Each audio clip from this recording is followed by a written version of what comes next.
Чух викът на твоето сърце. Видях скръбта на душата ти. Не бой се. Ще те избавя. Ще те изведа от това положение. Защо се страхуваш? Не знаеш ли? Не си ли чул? Че аз мога, казва Господ. Исаия до 5 глава казва горкови, горкови, горкови, на вас горкови.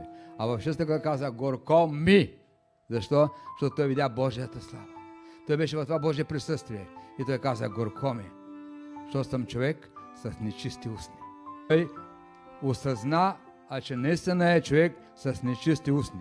Аз искам ние също да осъзнаем, че ние сме хора с нечисти устни. Говорим глупости. И говорим това, което говори света.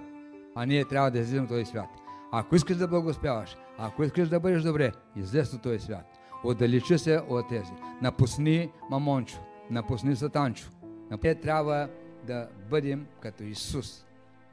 Да мислим като Исус, да говорим като Исус, да действаме като Исус. Той е нашия пример. Амин.